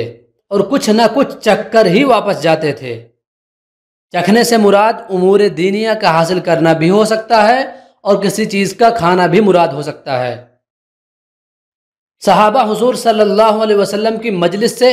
ہدایت اور خیر کے لیے مشعل اور رہنما بن کر نکلتے تھے۔ حضرت حسین رضی اللہ تعالی عنہ فرماتے ہیں کہ میں نے اپنے والد سے حضور صلی اللہ علیہ وسلم کی باہر تشریف آوری کے متعلق دریافت کیا کہ آپ باہر تشریف لا کر کیا کرتے تھے؟ تو انہوں نے فرمایا کہ حضور صلی اللہ علیہ وسلم ضروری امور کے علاوہ اپنی زبان کو استعمال نہیں فرماتے تھے، آنے والوں کی تعلیف قلوب فرماتے، ان کو مانوس فرماتے، متوحش نہیں بناتے تھے، یعنی تنبیہ وغیرہ میں ایسا طرز اختیار نہ فرماتے جس سے ان کو حاضری میں وحشت ہونے لگے، یا ایسے امور ارشاد نہ فرماتے جن کی وجہ سے دین سے نفرت ہونے لگے، اور ہر قوم کے کریم اور معزز کا اکرام فرماتے، اور اس کو خود اپنی طرف سے بھی اسی قوم پر متولی سردار مقرر فرما دیتے، لوگوں کو عذاب الہی سے ڈراتے یا مضر امور سے بچنے کی تاکید فرماتے، یا لوگوں کو دوسروں سے احتیاط رکھنے کی تاکید فرماتے، اور خود اپنی بھی لوگوں کو تکلیف پہنچانے یا نقصان پہنچانے سے حفاظت فرماتے، لیکن باوجود خود احتیاط رکھنے اور احتیاط کی تاکید کے کسی سے اپنی خندہ پیشانی اور خوش خلقی نہیں ہٹاتے،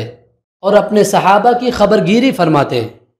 لوگوں کے حالات آپس کے معاملات کی تحقیق فرما کر ان کی اصلاح فرماتے، اچھی بات کی تحسین فرما کر اس کی تقویت فرماتے، اور بری بات کی برائی بتا کر اسے زائل فرماتے اور روک دیتے۔ حضور صلی اللہ علیہ وسلم ہر امر میں اعتدال اور میانہ روی اختیار فرماتے، بات پکی اور صحیح فرماتے، نہ اس طرح کہ کبھی کچھ اور کبھی کچھ، لوگوں کی اصلاح سے غفلت نہ فرماتے کہ مبادا وہ دین سے غافل ہو جائیں یا حق سے ہٹ جائیں۔ ہر کام کے لیے آپ کے ہاں ایک خاص انتظام تھا، امر حق میں نہ کبھی کوتاہی فرماتے تھے نہ حد سے تجاوز فرماتے تھے۔ آپ کی خدمت میں حاضر ہونے والے خلقت کے بہترین افراد ہوتے تھے، آپ کے نزدیک افضل وہی ہوتا تھا جو ہر ایک کا بھلا چاہنے والا ہو، آپ کے نزدیک بڑے رتبے والا وہی ہوتا تھا جو مخلوق کی غم گساری اور مدد میں زیادہ حصہ لے۔ حضرت حسین رضی اللہ تعالی عنہ فرماتے ہیں کہ میں نے اپنے والد محترم سے حضور صلی اللہ علیہ وسلم کی مجلس کے حالات دریافت کیے تو انہوں نے فرمایا کہ آپ کی نشست و برخاست سب اللہ کے ذکر سے ہوتی تھی، اور آپ اپنے لیے کوئی جگہ مخصوص نہیں فرماتے تھے اور دوسروں کو بھی جگہ مخصوص کرنے سے منع فرماتے تھے، اور جب کسی جگہ آپ تشریف لے جاتے تو جہاں جگہ ملتی وہیں تشریف رکھتے، اور اسی کا لوگوں کو حکم فرماتے کہ جہاں جگہ خالی مل جایا کرے بیٹھ جایا کرو۔ آپ حاضرین مجلس میں سے ہر ایک کا حق ادا فرماتے، یعنی بشاشت اور بات چیت میں جتنا اس کا حق ہوتا اس کو پورا فرماتے۔ آپ کے پاس کا ہر بیٹھنے والا یہ سمجھتا تھا کہ حضور صلی اللہ علیہ وسلم میرا سب سے زیادہ اکرام فرما رہے ہیں۔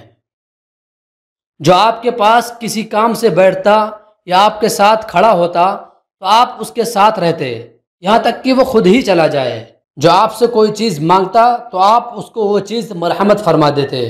یا اگر نہ ہوتی تو نرمی سے جواب فرماتے۔ آپ کی خندہ پیشانی اور خوش خلقی تمام لوگوں کے لیے عام تھی۔ آپ صلی اللہ علیہ وسلم تمام لوگوں سے شفقت میں والد جیسا معاملہ فرماتے، اور حق بات میں تمام لوگ آپ کے نزدیک برابر تھے۔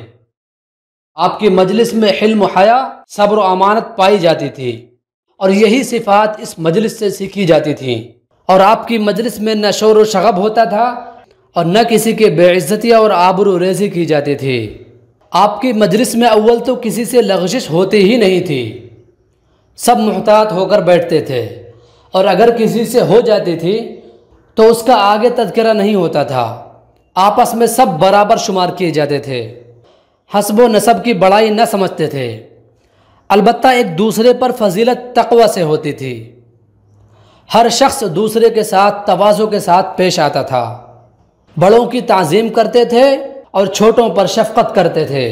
حاجت مند کو ترجیح دیتے تھے اور اجنبی مسافر آدمی کی خبرگیری کرتے تھے۔ حضرت حسین رضی اللہ تعالی عنہ فرماتے ہیں کہ میں نے اپنے والد محترم سے حضور صلی اللہ علیہ وسلم کا اپنے اہل مجلس کے ساتھ کا طرز پوچھا تو انہوں نے فرمایا کہ آپ ہمیشہ خندہ پیشانی اور خوش خلقی سے پیش آتے تھے، یعنی چہرے انور پر تبسم اور بشاشت کا اثر نمایاں ہوتا تھا۔ آپ نرم مزاج تھے، یعنی کسی بات میں لوگوں کو آپ کی موافقت کی ضرورت ہوتی تھی تو آپ سہولت سے موافق ہو جاتے تھے۔ آپ نہ سخت دگو تھے نہ سخت دل، نہ فحش گوئی اور بد کلامی فرماتے تھے، نہ عیب گیر تھے کہ دوسروں کے عیب پکڑیں، نہ زیادہ مذاق کرنے والے۔ آپ نہ پسند بات سے تغافل برتتے تھے، یعنی ادھر التفات نہ فرماتے، گویا کہ سنی ہی نہیں۔ دوسرے کی کوئی امید اگر آپ کو پسند نہ آتی تو اس کو مایوس بھی نہ فرماتے اور اس کو محروم بھی نہ فرماتے، بلکہ کچھ نہ کچھ دے دیتے یا دل جوئی کی بات فرما دیتے۔ آپ نے اپنے آپ کو 3 باتوں سے بالکل علیحدہ فرما رکھا تھا: جھگڑے سے، زیادہ باتیں کرنے سے اور لا یعنی و بیکار باتوں سے، اور 3 باتوں سے لوگوں کو بچا رکھا تھا: نہ کسی کی مذمت فرماتے تھے، نہ کسی کو عار دلاتے تھے، اور نہ کسی کے عیوب تلاش فرماتے تھے۔ آپ صرف وہی کلام فرماتے تھے جو باعث اجر و ثواب ہو۔ جب آپ گفتگو فرماتے تو حاضرین مجلس اس طرح گردن جھکا کر بیٹھتے جیسے ان کے سروں پر پرندے بیٹھے ہوں، کہ ذرا بھی ان میں حرکت نہ ہوتی تھی، کہ پرندہ ذرا سی حرکت سے اڑ جاتا ہے۔ جب آپ چپ ہو جاتے تب وہ حضرات کلام کرتے، یعنی حضور صلی اللہ علیہ وسلم کی گفتگو کے درمیان کوئی شخص نہ بولتا تھا۔ جو کچھ کہنا ہوتا حضور صلی اللہ علیہ وسلم کے چپ ہونے کے بعد کہتا تھا۔ آپ کے سامنے کسی بات میں جھگڑتے نہیں تھے۔ جس بات پر سب ہنستے آپ بھی اس بات پر تبسم فرماتے، اور جس سے سب لوگ تعجب کرتے تو آپ تعجب میں شریک رہتے۔ یہ نہیں کہ سب سے الگ چپ چاپ بیٹھے رہیں، بلکہ معاشرت اور طرز کلام میں حاضرین مجلس کے شریک حال رہتے۔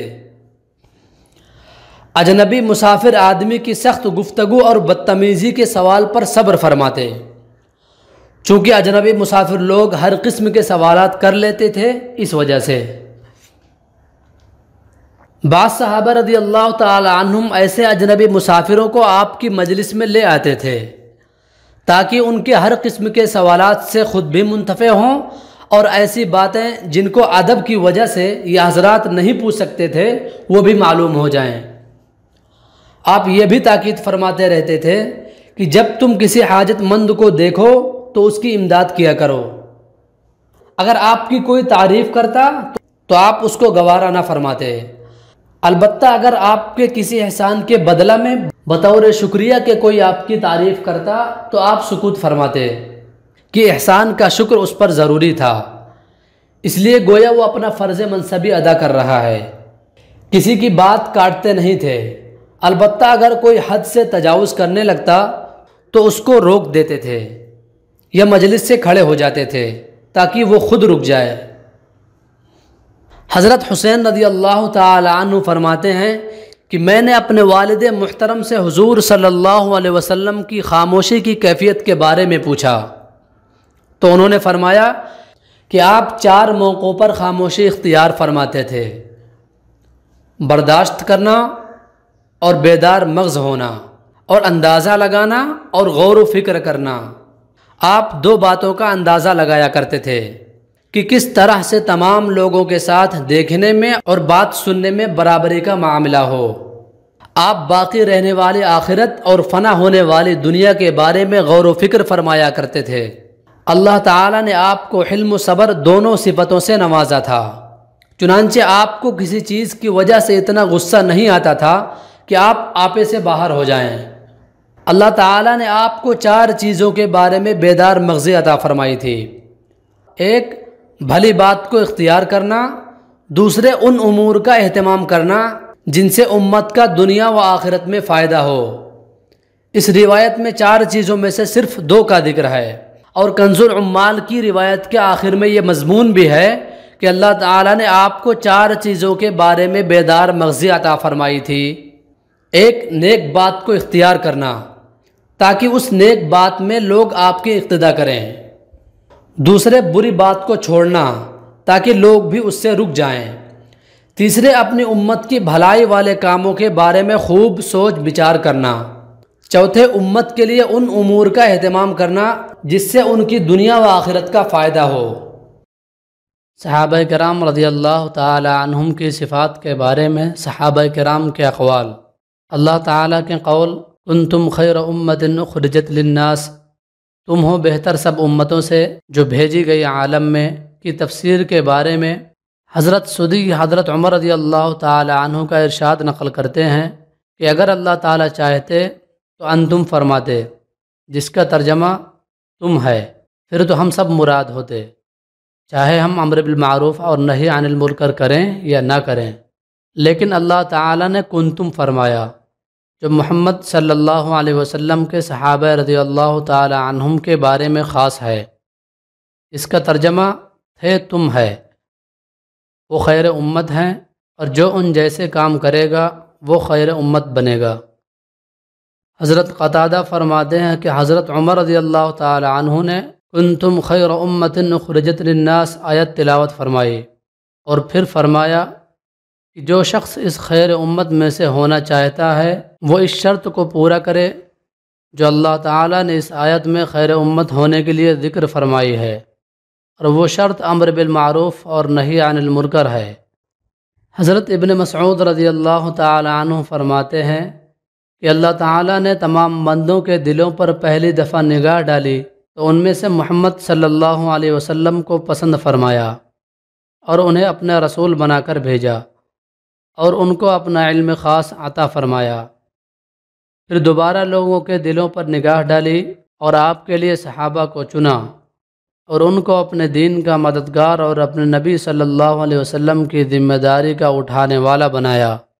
لہذا جس چیز کو مومن یعنی صحابہ کرام اچھا سمجھیں گے وہ چیز اللہ کے ہاں بھی اچھی ہوگی، اور جس چیز کو برا سمجھیں گے وہ چیز اللہ کے ہاں بھی بری ہوگی۔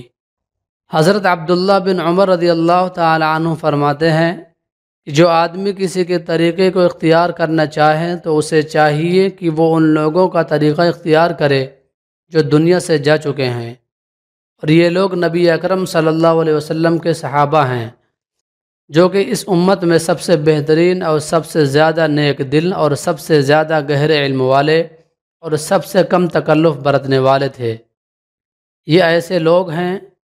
جن کو اللہ تعالیٰ نے اپنے نبی صلی اللہ علیہ وسلم کی صحبت کے لیے اور اپنے دین کو دنیا میں پھیلانے کے لیے چن لیا ہے،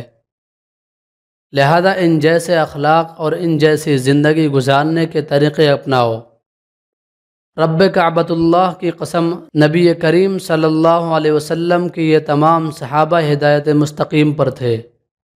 حضرت ابن مسعود رضی اللہ تعالی عنہ اپنے زمانے کے لوگوں کو مخاطب ہوتے ہوئے فرماتے ہیں کہ تم حضور صلی اللہ علیہ وسلم کے صحابہ سے زیادہ روزے رکھتے ہو اور زیادہ نمازیں پڑھتے ہو اور زیادہ محنت کرتے ہو، حالانکہ وہ تم سے زیادہ بہتر تھے۔ لوگوں نے کہا، اے ابو عبد الرحمن، یہ ابن مسعود رضی اللہ تعالی عنہ کی کنیت ہے، وہ ہم سے کیوں بہتر ہیں؟ تو انہوں نے فرمایا، اس لیے کہ وہ تم سے زیادہ دنیا سے بے رغبت اور آخرت کے تم سے زیادہ مشتاق تھے۔ حضرت ابو وائل کہتے ہیں کہ حضرت عبداللہ ابن مسعود رضی اللہ تعالی عنہ نے سنا کہ ایک آدمی یوں کہہ رہا تھا کہ کہاں ہیں وہ لوگ جو دنیا سے بے رغبت ہیں اور آخرت کے مشتاق ہیں؟ تو حضرت عبداللہ نے فرمایا کہ وہ تو جابیہ والے وہ لوگ ہیں۔ جابیہ ملک شام کی ایک بستی کا نام ہے جو کہ حضرت عمر رضی اللہ تعالی عنہ کے زمانے میں اسلامی لشکروں کا مرکز تھا جن کا قیصر روم سے مقابلہ ہوا تھا۔ وہ تو جابیہ والے وہ لوگ ہیں جن میں سے 500 مسلمانوں نے یہ عہد کیا تھا کہ قتل ہو جائیں گے مگر واپس نہیں جائیں گے، لہذا ان لوگوں نے اس زمانے کے رواج کے مطابق جان دینے کے لیے سر مڈوا دیے اور دشمن میں گھس گئے، اور ایک کے علاوہ باقی سب شہید ہو گئے۔ اسی نے آ کر ان کے شہید ہونے کی خبر دی۔ حضرت ابن عمر رضی اللہ تعالی عنہ نے ایک آدمی سے سنا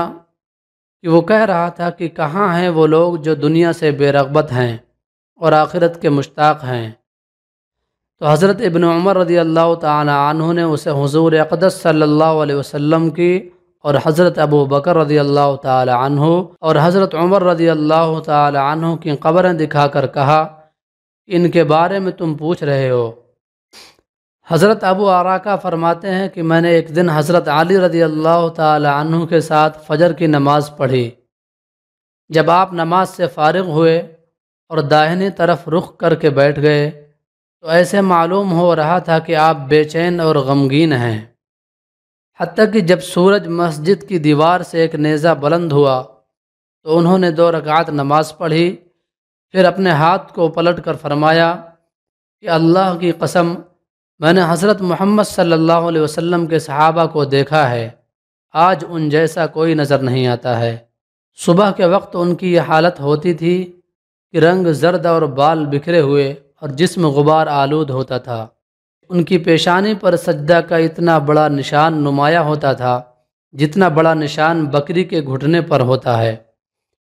ساری رات اللہ کے سامنے سجدہ کرتے ہوئے اور کھڑے ہو کر قرآن کی تلاوت کرتے ہوئے گزار دیتے تھے، اور سجدہ اور قیام ہی میں راحت حاصل کرتے تھے۔ جب صبح ہو جاتی اور وہ اللہ کا ذکر کرتے تو ایسے جھومتے جیسے کہ تیز ہوا کے دن یا باد صبا کے وقت درخت جھومتا ہے، اور اس طرح روتے کہ کپڑے گیلے ہو جاتے۔ خدا کی قسم ان کے رونے سے یوں نظر آتا تھا کہ گویا انہوں نے رات غفلت میں گزار دی ہو۔ پھر حضرت علی رضی اللہ تعالی عنہ کھڑے ہو گئے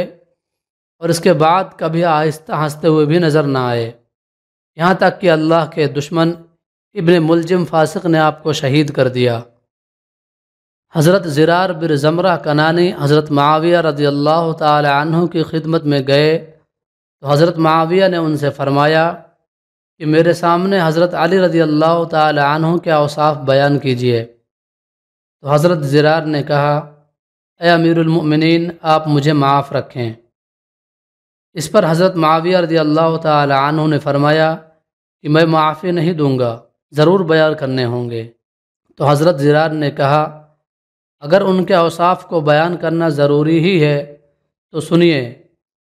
کہ حضرت علی اونچے مقصد والے یا بڑے عزت والے اور بڑے طاقتور تھے، فیصلہ کن بات کہتے اور عدل و انصاف والا فیصلہ کرتے تھے۔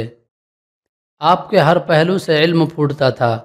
یعنی آپ کے اقوال و افعال اور حرکات و سکنات سے لوگوں کو علمی فائدہ ہوتا تھا،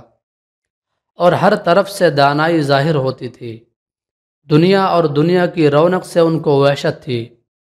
رات اور رات کے اندھیرے سے ان کا دل بڑا مانوس تھا، یعنی رات کی عبادت میں ان کا دل بہت لگتا تھا۔ اللہ کی قسم وہ بہت زیادہ رونے والے اور بہت زیادہ فکر مند رہنے والے تھے۔ اپنی ہتھیلیوں کو الٹتے پلٹتے اور اپنے نفس کو خطاب فرماتے، سادہ اور مختصر لباس اور موٹا جھوٹا کھانا پسند تھا۔ اللہ کی قسم وہ ہمارے ساتھ ایک عام آدمی کی طرح رہتے، جب ہم ان کے پاس جاتے تو ہمیں اپنے قریب بٹھا لیتے، اور جب ہم ان سے کچھ پوچھتے تو ضرور جواب دیتے۔ اگرچہ وہ ہم سے بہت گھل مل کر رہتے تھے، لیکن اس کے باوجود ان کی ہیبت کی وجہ سے ہم ان سے بات نہیں کر سکتے تھے۔ جب آپ تبسم فرماتے تو آپ کے دانت پروئے ہوئے موتیوں کی طرح نظر آتے۔ دینداروں کی قدر کرتے، مسکینوں سے محبت رکھتے، کوئی طاقتور اپنے غلط دعویٰ میں کامیابی کی آپ سے توقع نہ رکھ سکتا، اور کوئی کمزور آپ کے انصاف سے نا امید نہ ہوتا۔ اور میں اللہ کو گواہ بنا کر کہتا ہوں کہ میں نے ان کو ایک دفعہ ایسے وقت میں کھڑے ہوئے دیکھا کہ جب رات کی تاریکی چھا چکی تھی اور ستارے ڈوب چکے تھے، اور آپ اپنے محراب میں اپنی داڑھی پکڑے ہوئے جھکے ہوئے تھے، اور اس آدمی کی طرح تلملا رہے تھے جسے کسی بچھو نے کاٹ لیا ہو، اور غمگین آدمی کی طرح رو رہے تھے، اور ان کی صدا گویا اب بھی میرے کانوں میں گونج رہی ہے کہ بار بار یا ربنا فرماتے اور اللہ کے سامنے گڑ گڑاتے۔ پھر دنیا کو مخاطب ہو کر فرماتے، اے دنیا، تو مجھے دھوکہ دینا چاہتی ہے، میری طرف جھانک رہی ہے، مجھ سے دور ہو جا، مجھ سے دور ہو جا، کسی اور کو جا کر دھوکہ دے۔ میں نے تجھے 3 طلاقیں دیں، کیونکہ تیری عمر بہت تھوڑی ہے اور تیری مجلس بہت گھٹیا ہے۔ تیری وجہ سے آدمی آسانی سے خطرہ میں مبتلا ہو جاتا ہے، یہ تیرا درجہ بہت معمولی ہے۔ ہائے کیا کروں، زیادہ سفر تھوڑا ہے اور سفر لمبا ہے اور راستہ وحشت ناک ہے۔ یہ سن کر حضرت معاویہ رضی اللہ تعالی عنہ کے آنسو آنکھوں سے بہنے لگے، ان کو روک نہ سکے اور اپنی آستین سے ان کو پوچھنے لگے، اور لوگ ہچکیاں لے کر اتنے رونے لگے کہ گلے رد گئے۔ اس پر حضرت معاویہ نے فرمایا، بے شک ابو الحسن یعنی حضرت علی رضی اللہ تعالی عنہ ایسے ہی تھے، اللہ ان پر رحمت نازل فرمائے۔ اے زرار، تمہیں ان کی وفات کا کیسا رنج ہے؟ حضرت زرار نے کہا، اس عورت جیسا غم جس کا اکلوتا بیٹا اس کی گود میں ذبح کر دیا گیا ہو، نہ اس کے آنسو تھمتے ہیں اور نہ اس کا غم کم ہوتا ہے۔ پھر حضرت زرار اٹھے اور چلے گئے۔ حضرت قتادہ رضی اللہ تعالی عنہ کہتے ہیں کہ حضرت ابن عمر رضی اللہ تعالی عنہ سے پوچھا گیا کہ کیا نبی کریم صلی اللہ علیہ وسلم کے صحابہ ہنسا کرتے تھے؟ انہوں نے فرمایا کہ ہاں، مگر اس حال میں کہ ایمان ان کے دلوں میں پہاڑوں سے بھی بڑا تھا۔ حضرت عمر رضی اللہ تعالی عنہ نے ایک مرتبہ یمن کے چند رفقائے سفر کو دیکھا جن کے کجاوے چمڑے کے تھے، تو ان کو دیکھ کر فرمایا کہ جو آدمی حضور اقدس صلی اللہ علیہ وسلم کے صحابہ جیسے لوگوں کو دیکھنا چاہتا ہے وہ ان کو دیکھ لے۔ حضرت ابو سعید مقبری بیان کرتے ہیں کہ جب حضرت ابو عبیدہ رضی اللہ تعالی عنہ طاعون میں مبتلا ہوئے تو انہوں نے فرمایا، اے معاذ، تم لوگوں کو نماز پڑھاؤ۔ چنانچہ حضرت معاذ رضی اللہ تعالی عنہ نے لوگوں کو نماز پڑھائی۔ پھر حضرت ابو عبیدہ بن جراح کا انتقال ہو گیا۔ اس کے بعد حضرت معاذ نے کھڑے ہو کر لوگوں میں یہ بیان فرمایا کہ اے لوگو، اپنے گناہوں سے پکی سچی توبہ کرو، کیونکہ اللہ کا جو بندہ بھی اپنے گناہوں سے توبہ کر کے اللہ کے سامنے حاضر ہوگا، اللہ اس کی ضرور مغفرت فرما دیں گے۔ پھر آپ نے فرمایا کہ اے لوگو، تمہیں ایسے آدمی کے جانے کا رنج و صدمہ ہوا ہے کہ خدا کی قسم میں نے کوئی ایسا اللہ کا بندہ نہیں دیکھا جو ان سے زیادہ کینے سے پاک ہو اور ان سے زیادہ نیک دل اور ان سے زیادہ شر و فساد سے دور رہنے والا اور ان سے زیادہ آخرت سے محبت کرنے والا اور ان سے زیادہ تمام لوگوں کی بھلائی چاہنے والا ہو۔ لہذا ان کے لیے دعائے رحمت کرو اور ان کی نماز جنازہ پڑھنے کے لیے باہر میدان میں چلو۔ خدا کی قسم آئندہ ان جیسا تمہارا کوئی امیر نہیں ہوگا۔ پھر لوگ میدان میں جمع ہو گئے اور حضرت ابو عبیدہ رضی اللہ تعالی عنہ کا جنازہ لایا گیا، اور حضرت معاذ رضی اللہ تعالی عنہ نے آگے بڑھ کر ان کی نماز جنازہ پڑھائی۔ پھر جب جنازہ قبر تک پہنچا تو ان کی قبر میں حضرت معاذ بن جبل، حضرت عمر بن عاص اور حضرت ضحاک بن قیس رضی اللہ تعالی عنہم اترے، اور ان کی نعش کو بغلی قبر میں اتارا گیا اور باہر آ کر ان کی قبر پر مٹی ڈالی۔ پھر حضرت معاذ بن جبل نے قبر کے سرہانے کھڑے ہو کر حضرت ابو عبیدہ کو خطاب کرتے ہوئے فرمایا، اے ابو عبیدہ، میں تمہاری ضرور تعریف کروں گا، اور اس تعریف کرنے میں کوئی غلط بات نہیں کہوں گا، کیونکہ مجھ کو اللہ تعالیٰ کی ناراضگی کا اندیشہ ہے۔ اللہ کی قسم، جہاں تک میں جانتا ہوں آپ ان لوگوں میں سے تھے جو اللہ کو بہت زیادہ یاد کرتے ہیں، اور جو زمین پر عاجزی کے ساتھ چلتے ہیں، اور جو جہالت کی بات کا ایسا جواب دیتے ہیں جس سے شر ختم ہو جائے، جو مال خرچ کرنے کے موقع پر خرچ کرنے میں نہ فضول خرچی کرتے ہیں اور نہ ضرورت سے کم خرچ کرتے ہیں، بلکہ ان کا خرچ اعتدال پر ہوتا ہے۔ اللہ کی قسم، آپ ان لوگوں میں سے ہیں جو دل سے اللہ کی طرف جھکنے والے اور تواضع کرنے والے ہیں، اور جو یتیم اور مسکین پر رحم کرتے ہیں اور خائن اور متکبر قسم کے لوگوں سے بغض رکھتے ہیں۔ حضرت ربعی بن حراش کہتے ہیں کہ حضرت عبداللہ بن عباس رضی اللہ تعالی عنہ نے حضرت معاویہ رضی اللہ تعالی عنہ کی مجلس میں آنے کی اجازت چاہی، اور حضرت معاویہ کے پاس قریش کے مختلف خاندان بیٹھے ہوئے تھے، اور حضرت سعید بن عاص رضی اللہ تعالی عنہ حضرت معاویہ کے دائیں جانب بیٹھے ہوئے تھے۔ جب حضرت معاویہ نے حضرت ابن عباس کو آتے ہوئے دیکھا تو فرمایا، اے سعید، میں ابن عباس جیسے آدمی کے لیے تمہارے سوالات کے جواب دینا کوئی مشکل کام نہیں ہے۔ جب حضرت ابن عباس رضی اللہ تعالی عنہ آ کر بیٹھ گئے تو ان سے حضرت معاویہ نے فرمایا کہ آپ حضرت ابو بکر رضی اللہ تعالی عنہ کے بارے میں کیا فرماتے ہیں؟ تو حضرت ابن عباس رضی اللہ تعالی عنہ نے فرمایا کہ اللہ تعالیٰ ابو بکر پر رحم فرمائے، وہ اللہ کی قسم قرآن کی تلاوت فرمانے والے اور کجی سے دور اور بے حیائی سے غفلت برتنے والے اور برائی سے روکنے والے اور اپنے دین کو خوب اچھی طرح جاننے والے اور اللہ سے ڈرنے والے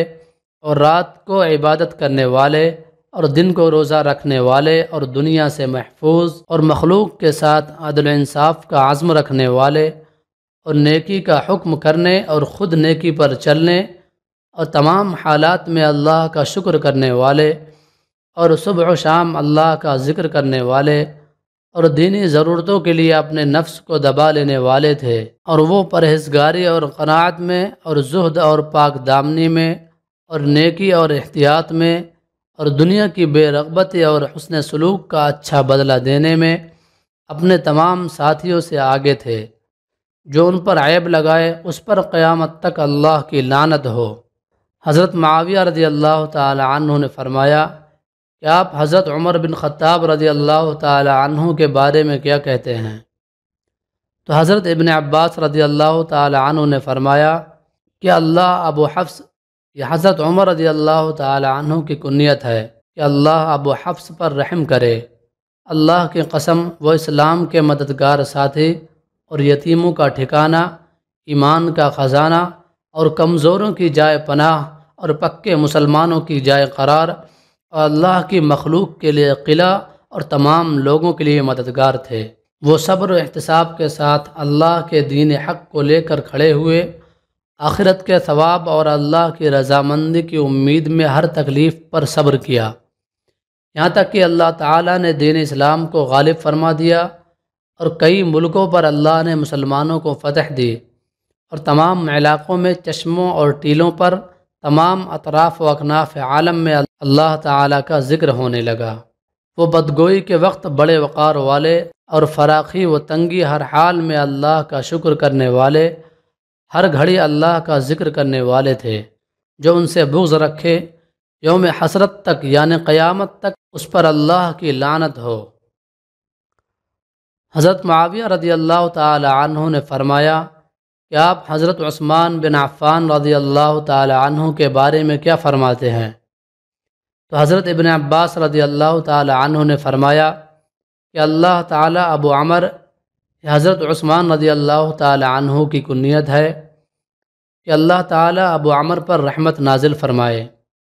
وہ بڑے شریف سسرال والے اور نیک لوگوں سے بہت جوڑ رکھنے والے اور مجاہدین میں سب سے زیادہ جم کر مقابلہ کرنے والے اور بڑے شب بیدار اور اللہ کے ذکر کے وقت بہت زیادہ رونے والے، دن رات اپنے مقصد کے لیے فکر مند رہنے والے، ہر بھلے کام کے لیے تیار اور ہر نجات دینے والی نیکی کے لیے بھاگ دوڑ کرنے والے اور ہر ہلاک کرنے والی برائی سے دور بھاگنے والے تھے۔ انہوں نے غزوہ تبوک کے موقع پر اسلامی لشکر کو بہت سارا سامان دیا تھا اور یہودی سے خرید کر بیر روما کنواں مسلمانوں کے لیے وقف کر دیا تھا۔ آپ حضرت محمد صلی اللہ علیہ وسلم کے داماد تھے۔ ان کی 2 صاحبزادیوں سے شادی کی تھی۔ جو ان کو برا بھلا کہے اللہ تعالیٰ اسے تا قیامت پشیمانی میں مبتلا رکھے۔ پھر حضرت معاویہ رضی اللہ تعالی عنہ نے فرمایا آپ حضرت علی بن ابی طالب رضی اللہ تعالی عنہ کے بارے میں کیا فرماتے ہیں؟ تو حضرت ابن عباس رضی اللہ تعالی عنہ نے فرمایا کہ اللہ تعالی ابو الحسن، یہ حضرت علی رضی اللہ تعالی عنہ کی کنیت ہے کہ اللہ تعالی ابو الحسن پر رحمت نازل فرمائے۔ اللہ کی قسم وہ ہدایت کا جھنڈا اور تقوی کا غار اور عقل کا گھر اور رونق کا ٹیلا تھے۔ رات کے اندھیریوں میں چلنے والوں کے لیے روشنی تھے اور عظیم سیدھے راستے کی دعوت دینے والے اور پہلے آسمانی صحیفوں اور کتابوں کو جاننے والے، قرآن کی تفسیر بیان کرنے والے اور وعظ و نصیحت کرنے والے اور ہدایت کے اسباب میں ہمیشہ لگے رہنے والے اور ظلم و اذیت رسانی کو چھوڑنے والے اور ہلاکت کے راستوں سے ہٹ کر چلنے والے تھے۔ تمام مومن اور متقیوں میں سے بہترین اور تمام کرتا اور چادر پہننے والے انسانوں کے سردار اور حج و سعی کرنے والوں میں سے افضل اور عدل و مساوات کرنے والوں میں سب سے بڑے جوان مرد تھے، اور انبیاء اور نبی مصطفیٰ علی نبینا علیہ الصلاۃ والسلام کے علاوہ تمام دنیا کے انسانوں سے زیادہ اچھے خطیب تھے، جنہوں نے دونوں قبلوں بیت المقدس اور بیت اللہ کی طرف نماز پڑھی۔ کیا کوئی مسلمان ان کی برابری کر سکتا ہے؟ جبکہ وہ تمام عورتوں میں سے بہترین عورت حضرت فاطمہ رضی اللہ تعالی عنہا کے خاوند تھے، اور حضور صلی اللہ علیہ وسلم کے دو نواسوں کے والد تھے۔ میری آنکھوں نے نہ ان جیسا کبھی دیکھا اور نہ آئندہ قیامت تک کبھی دیکھ سکیں گی۔ جو ان پر لعنت کرے اس پر اللہ اور اس کے بندوں کی قیامت تک لعنت ہو۔ پھر حضرت معاویہ رضی اللہ تعالی عنہ نے فرمایا کہ آپ حضرت طلحہ اور حضرت زبیر رضی اللہ تعالی عنہ کے بارے میں کیا فرماتے ہیں؟ حضرت ابن عباس رضی اللہ تعالی عنہ نے فرمایا کہ اللہ ان دونوں پر رحمت نازل فرمائے۔ اللہ کے قسم، وہ دونوں پاک باز، نیک، صاف ستھرے مسلمان، شہید اور عالم تھے۔ ان دونوں سے ایک لغزش ہوئی جسے اللہ تعالیٰ انشاءاللہ اس وجہ سے ضرور معاف فرما دیں گے کہ ان دونوں حضرات نے شروع سے دین کی مدد کی اور ابتدا سے حضور صلی اللہ علیہ وسلم کی صحبت میں رہے اور بہت نیک اور عمدہ کام کیے۔ حضرت معاویہ رضی اللہ تعالی عنہ نے فرمایا کہ آپ حضرت عباس رضی اللہ تعالی عنہ کے بارے میں کیا فرماتے ہیں؟ تو حضرت ابن عباس رضی اللہ تعالی عنہ نے فرمایا کہ اللہ حضرت ابو الفضل پر رحمت نازل فرمائے۔ وہ اللہ کی قسم حضور صلی اللہ علیہ وسلم کے والد ماجد کے سگے بھائی اور اللہ کے برگزیدہ انسان یعنی حضور صلی اللہ علیہ وسلم کی آنکھ کی ٹھنڈک اور تمام لوگوں کے لیے جائے پناہ، اور حضور صلی اللہ علیہ وسلم کے تمام چچوں کے سردار تھے۔ تمام امور میں بڑی بصیرت رکھتے تھے اور ہمیشہ انجام پر نظر رہتی تھی۔ علم سے آراستہ تھے۔ ان کی فضیلت کے تذکرہ کے وقت دوسروں کی فضیلتیں ہیچ معلوم ہوتی ہیں۔ ان کے خاندان کے قابل فخر کارناموں کے سامنے دوسرے خاندانوں کے کارنامے پیچھے رہ گئے، اور ایسا کیوں نہ ہوتا جبکہ ان کی تربیت اس عبد المطلب نے کی جو ہر نقل و حرکت والے انسانوں میں سب سے زیادہ بزرگ اور قریش کے تمام پیادہ اور سواروں سے زیادہ قابل فخر تھے۔ یہ ایک لمبی حدیث کا حصہ ہے۔